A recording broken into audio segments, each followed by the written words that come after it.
Le sens de cette mobilisation, c'est réunir à la fois les parents, les élèves et les professeurs, plus largement tous les personnels de l'éducation, pour demander un plan d'urgence pour l'éducation dans le 93. Attal, remballe ton tri social, ni uniforme, ni groupe de niveau.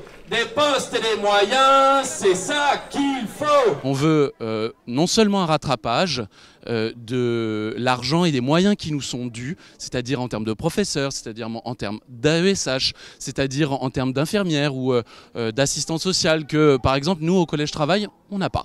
Tout simplement. En même temps qu'on demande un plan d'urgence, on demande la fin du choc des savoirs, c'est-à-dire la réforme de Gabriel Attal par les groupes de niveau.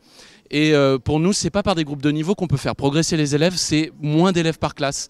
Et donc on demande 20 élèves par classe maximum. Et c'est comme ça qu'on peut arriver à une bonne éducation. Parents, élèves et professeurs, c'est tous ensemble qu'il faut lutter. Non seulement nous avons notre rôle d'enseignant, mais en plus on a des rôles, faut presque parfois se substituer aux parents, on fait du social, beaucoup de prise en charge aussi financière parce que on a beaucoup de parents qui n'ont pas forcément les moyens, on a beaucoup d'élèves dont les parents ne parlent pas français. Donc c'est compliqué aussi d'aller chercher ses droits. Donc du coup, nous, on est confrontés à ça tout le temps et on prend le relais d'un tas d'organismes, je pense, qui n'existent plus en fait, qui est dû à la dégradation des services publics.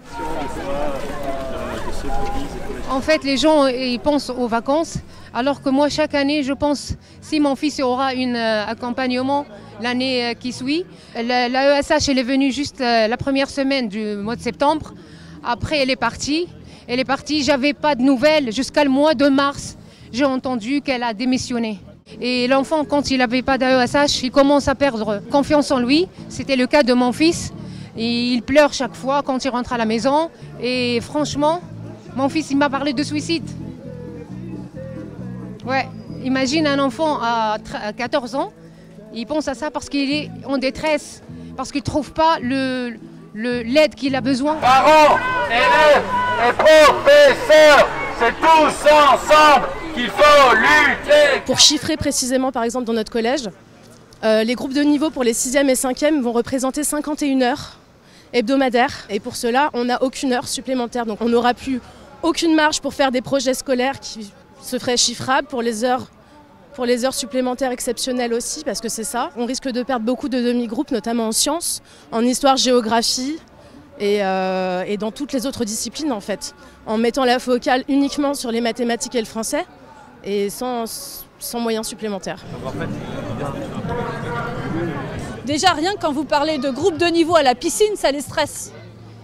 Rien que ça. Donc vous imaginez que là, vous allez leur dire en CM2, attention, tu seras chez les nuls ou chez les meilleurs ?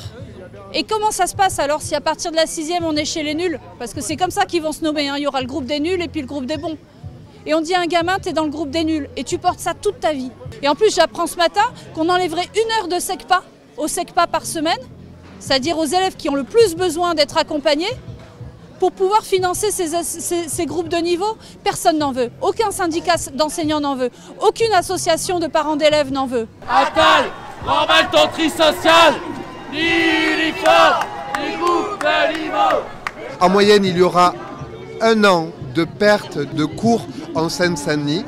Il y a une inégalité fondamentale par rapport à d'autres départements où les professeurs sont beaucoup moins remplacés, sont beaucoup plus jeunes et sont beaucoup plus en situation contractuelle. Donc, c'est un plan de rattrapage contre les inégalités. J'insiste, comme d'autres parties de la France, notamment dans le rural, nous ne voulons pas plus, nous voulons simplement l'égalité républicaine.